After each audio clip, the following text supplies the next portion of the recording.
अस्सलाम वालेकुम स्टूडेंट्स, कैसे हैं आप सब। उम्मीद है आप सब खैरियत से होंगे। तो चैप्टर नंबर 2 का सेकंड आपके पास जो टॉपिक था वो था पेक्यूलियर बिहेवियर ऑफ बेरिलियम। तो हम उसे डिस्कस करने जा रहे हैं। ये जो आपके पास टॉपिक है ये दिखने में तो छोटा सा लग रहा है आपको, ये एज अ लॉन्ग क्वेश्चन भी आता है और इसके अलावा ये शॉर्ट क्वेश्चन के तौर पे भी आता है, और इसके अंदर से भी आपके पास एक बड़ा इंपॉर्टेंट शॉर्ट क्वेश्चन आता है, तो उसको भी हम डिस्कस करेंगे। तो चलिए स्टार्ट करते हैं। लास्ट लेक्चर जो लिथियम वाला था उसके अंदर भी ये बताया था कि पीरियोडिक टेबल में जो किसी भी ग्रुप का पहला एलिमेंट होता है वो एक डिफरेंट बिहेवियर शो करता है, ठीक है ना। लाइक फर्स्ट ए में लिथियम था तो उसका डिफरेंट बिहेवियर होगा। तो ये हम सेकंड ए की बात करेंगे तो उसमें पहले बेरिलियम आता है तो वो डिफरेंट बिहेवियर शो करेगा। थर्ड ए में आपके पास बोरॉन, फोर ए में आपके पास कार्बन, फाइव ए में नाइट्रोजन एंड सो ऑन।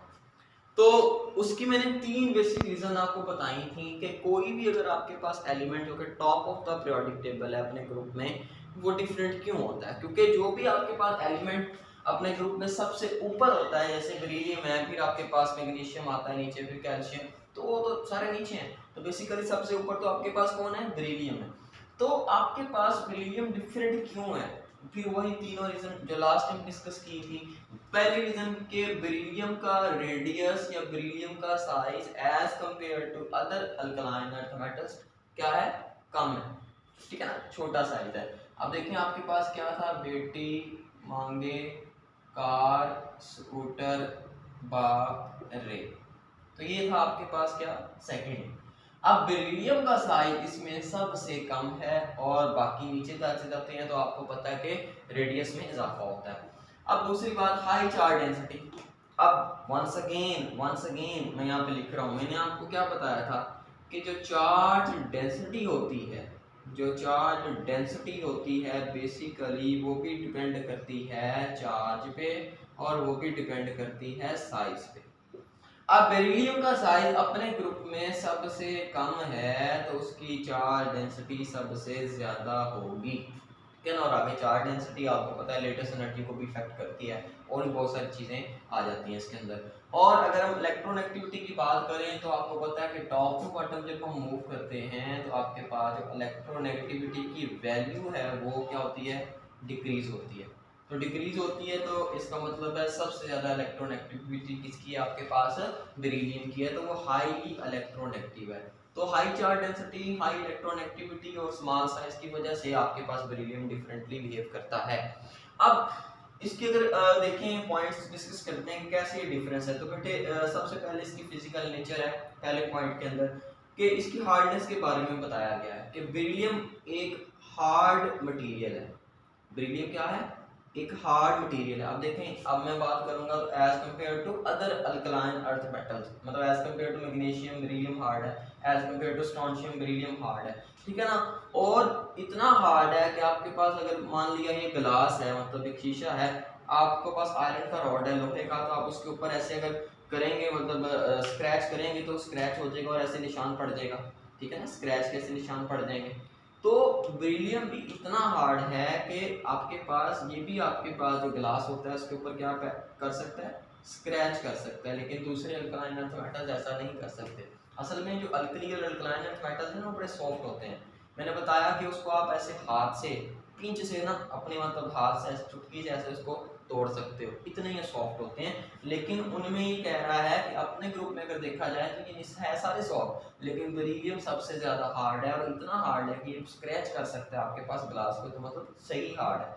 और ये बिल्कुल वैसे ही स्क्रैच कर सकता है, मतलब ऐसे ही हार्ड है जैसे आपके पास आयरन हार्ड होता है। मतलब एक ये काफी ज्यादा हार्ड मेटल है आयरन की तरह, और आयरन की तरह ही ये स्क्रैच कर सकता है, ठीक है ना। मतलब अपने ग्रुप में ही ये सबसे ज्यादा हार्ड है और अल्कली मेटल से भी ज्यादा हार्ड है, ठीक है ना, अल्कली मेटल से भी ज्यादा हार्ड है और अपने ग्रुप में भी सबसे ज्यादा हार्ड है। अच्छा, अब एक चीज इनमें रखिएगा कि जो अल्कलाइन अर्थ मेटल्स हैं, लाइक मतलब अगर मैं मैग्नीशियम की बात करूं, बेरिलियम की बात करूं, सॉरी कैल्शियम स्ट्रोंशियम वगैरह की, तो बेटा ये अल्कली मेटल से ये सारे हार्ड होंगे। मतलब अगर मैं आपसे पूछ लूं, बताओ आपके पास सोडियम ज्यादा हार्ड है या आपके पास मैग्नीशियम ज्यादा हार्डनेस है? हार्डनेस का ऑर्डर लिखो तो बेटे मैग्नीशियम ज्यादा हार्ड होगा, क्योंकि अल्कलाइन अर्थ मेटल्स इस साइड पे आ जाते हैं तो उनकी बॉन्डिंग ज्यादा अच्छी होती है।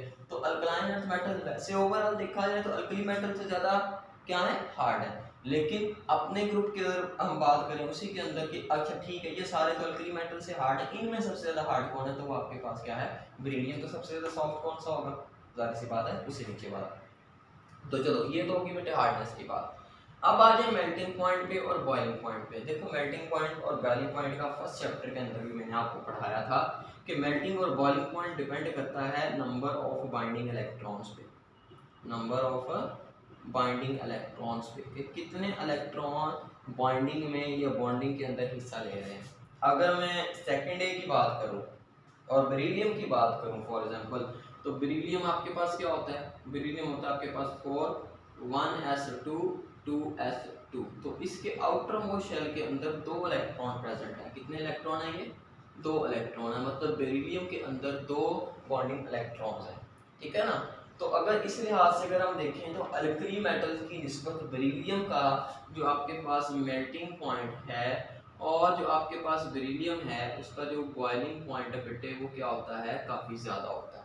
क्या होता है, काफ़ी ज़्यादा होता है। अच्छा अब सिर्फ बेरिलियम का दूसरों से ज़्यादा नहीं होता बल्कि इन सब से भी ज़्यादा होता है। देखिए याद रखिएगा अल्कली और अल्कलाइन अर्थ मेटल्स का मेल्टिंग और boiling point top to bottom क्या होता है, क्या होता है भाई, डिक्रीज होता है। तो बेरिलियम सबसे ऊपर है तो इसका मेल्टिंग और बॉइलिंग पॉइंट सबसे ज़्यादा होता है। इसको एक ग्राफ की हेल्प से भी रिप्रेजेंट किया गया है आपकी बुक के अंदर। अगर मैं इसको ड्रा कर दूँ, यहाँ कर देते हैं, चलो यहाँ कर रहा हूँ मैं, ये मैं अगर इस मेल्टिंग और बॉइलिंग पॉइंट का मैं आपको बताऊं तो ये आपके पास बेरिलियम है, इसका मेल्टिंग और बॉइलिंग पॉइंट सबसे ज़्यादा होता है, और उसके बाद ये मैग्नीशियम है, इसका सबसे कम है, और उसके बाद ये आपके पास आ गया कैल्शियम, फिर ये आपके पास आ गया स्ट्रोंशियम, फिर आपके पास आ गया ये बेरियम, और सबसे कम आपके पास आ गया रेडियम। तो अपने ग्रुप के अंदर भी देखा जाए तो सबसे ज़्यादा मेल्टिंग और बॉइलिंग पॉइंट जिसका है वो आपके पास क्या है, वो आपके पास बेरिलियम है। मैग्नीशियम यहाँ पे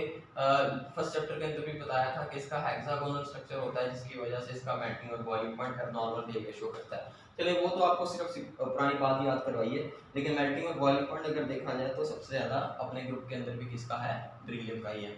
अच्छा अब आ जाते हैं रिड्यूसिंग पावर पे। देखो जितने भी मेटल्स होते हैं ना, कोई भी मेटल है फॉर एग्जांपल आपके पास, तो उसके अंदर एबिलिटी होती है कि वो अपने इलेक्ट्रॉन लॉस करे और खुद पॉजिटिव में आ जाए और ये अपना इलेक्ट्रॉन किसी को दे दे। देखो जब हम किसी को इलेक्ट्रॉन दे देंगे मतलब मेटल अपने इलेक्ट्रॉन लॉस करके किसी को दे देगा, जब किसी को दे देगा तो उसके अंदर क्या हो जाएगा, एडिशन ऑफ इलेक्ट्रॉन। मतलब आपके पास जितने भी मेटल्स होते हैं वो अपने इलेक्ट्रॉन्स की वजह से एज आ रिड्यूसिंग एजेंट काम करते हैं। वो सारे के सारे क्या होते हैं, रिड्यूसिंग एजेंट होते हैं, उनके अंदर रिड्यूसिंग पावर होती है। समझ आती है। अब ये जितने भी दूसरे अल्कली मेटल्स हैं लाइक ये मैग्नीशियम है, लाइक कैल्शियम है, लाइक स्ट्रोंशियम है, लाइक बेरियम है, लाइक रेडियम है, तो ये वाले जो मेटल हैं ये वाटर के साथ रिएक्शन करते हैं और उसकी रिडक्शन कर देते हैं। मतलब मैं इसको एम से शो कर रहा हूँ कि ये फॉर एग्जांपल मैग्नीशियम है, कैल्शियम है, चलो मैं कोई एक एग्जांपल चले मेटल ही लिख लेते हैं, एम है। अगर बेटे ये वाटर के साथ रिएक्शन करेगा, वाटर क्या है, वाटर ये है HOH, तो ये क्या करते हैं, ये मैग्नीशियम 2 इलेक्ट्रॉन लॉस करता है, या कोई भी मेटल है ये 2 इलेक्ट्रॉन लॉस करेगा, ठीक है ना। अब ये 2 इलेक्ट्रॉन ये 2 हाइड्रोजन पकड़ेंगे, मतलब ऐसा होगा कि जब ये मेटल रिएक्शन करेगा तो ये अपने 2 इलेक्ट्रॉन इन 2 हाइड्रोजन को देगा और ये 2 हाइड्रोजन 2 इलेक्ट्रॉन लेकर हाइड्रोजन गैस बना देंगे, और यहाँ पे जो भी मेटल होगा वो 2 OH के साथ मिलकर क्या बना लेगा, हाइड्रो ऑक्साइड। तो ये तो मैग्नीशियम कैल्शियम स्ट्रोंशियम बेरियम वगैरह कर लेते हैं, लेकिन बेरिलियम ऐसा नहीं कर पाता। बेरिलियम ऐसा क्यों नहीं कर पाता, ये जरा सोचने की बात है। बेरिलियम ऐसा ऐसा इसलिए कर नहीं पाता कि जब मैं बेरिलियम को लेकर पानी के अंदर डिजोल्व करता हूँ तो बजाय इसके कि ये हाइड्रोजन गैस निकाल के ये आपके पास स्पर्म में कन्वर्ट हो जाए, बेटे ये पानी के साथ रिएक्शन करके अपने ऊपर एक प्रोटेक्टिव कोटिंग बना लेता है ऐसा, ठीक है ना। और ये जो प्रोटेक्टिव कोटिंग होती है ये आपके पास होती है बेरिलियम के ऑक्साइड की। अब ये प्रोटेक्टिव कोटिंग है, मतलब ये आगे वाटर को प्रोटेक्टिव, हाँ, तो आगे ये वाटर को बेटे रिएक्शन करने नहीं देती। तो मतलब जो आपके पास बेरिलियम है वो इतना मतलब रिड्यूसिंग पावर उसकी नहीं है, लेकिन दूसरे जो अल्कलाइन अर्थ मेटल्स हैं उनकी रिड्यूसिंग पावर है, क्योंकि बेरिलियम क्या करता है, यहाँ पे ऑक्साइड की लेयर बना लेता है। बेरिलियम का जो ऑक्साइड है वो ज़रा स्टेबल है, बेरिलियम का ऑक्साइड क्या है, ज़रा स्टेबल है। सवाल में आ जाता है ना सर ये बना लेता तो ये क्यों नहीं बनाते, बेरिलियम बनाता है ऑक्साइड, वो बड़ा स्टेबल है, नहीं टूटता, वो प्रोटेक्टिव कोटिंग के तौर पे काम करता है। मैग्नीशियम भी बनाता है, लेकिन वो थोड़ा सा पानी अगर आप गर्म कर देंगे तो रिएक्शन कर जाता है। इस तरह से कैल्शियम, क्योंकि ऑक्साइड्स की जो स्टेबिलिटी है वो टॉप टू बॉटम क्या हो रही है, डिक्रीज हो रही है। सबसे स्टेबल ऑक्साइड किसका है, बेरिलियम का, तो इस वजह से उसकी कोटिंग रिटेन रहती है, और इनकी अगर बनती भी है तो टूट जाती है, इतनी ज़्यादा रिटेन नहीं रहती। तो ये आपके पास होगी रिड्यूसिंग पावर के बारे में बात। अच्छा, रेजिस्टेंट टू कंप्लीट ऑक्सीडेशन। अच्छा, अगर हम एयर के साथ रिएक्शन करवा दें, ऑक्सीजन के साथ रिएक्शन करवा दें, देखो बाकी मेटल्स तो रिएक्शन कर जाएंगे, लाइक मैं कहता हूँ कैल्शियम है, कैल्शियम ऑक्सीजन के साथ रिएक्शन करेगा, कैल्शियम का ऑक्साइड बन जाएगा, और आपके पास कंप्लीटली कैल्शियम, मतलब अगर यहाँ पे पड़ा हुआ है, क्योंकि कोटिंग तो उसके इर्द गिर्द कोई बनी नहीं है, कैल्शियम का ऑक्साइड बना और वो अलहदा हो गया और टूट गया, वो किसी और फॉर्म में चला गया, मतलब व्हाट्सएवर। लेकिन जब हम बात करेंगे ना किसी और की, मतलब लाइक मैं अगर बेरिलियम की बात करूंगा, तो अभी बताया कि बेरिलियम जब ऑक्सीजन के साथ रिएक्शन करेगा, बेरिलियम जब ऑक्सीजन के साथ रिएक्शन करेगा तो इसके इर्द गिर्द एक कोटिंग बन जाएगी जो कि बेरिलियम ऑक्साइड की होगी। ठीक है ना, बैलेंस नहीं कर रहा, ये सिर्फ समझाने के लिए। मतलब अगर ये देखें बेरिलियम है, मैं चाहता हूँ इसकी कंप्लीटली ऑक्सीडेशन हो जाए, मतलब ये सारे का सारा यूज होकर बेरिलियम ऑक्साइड में कन्वर्ट हो जाए, लेकिन ऐसा नहीं हो पाएगा। क्यों? क्योंकि जब मैं इसकी ऑक्सीडेशन स्टार्ट करूंगा, इसकी ये बाहर वाली लेयर तो रिएक्शन कर जाएगी, ठीक है, लेकिन रिएक्शन करते ही उसके बाहर वाली लेयर किसमें कन्वर्ट हो जाएगी, बेरिलियम ऑक्साइड के अंदर।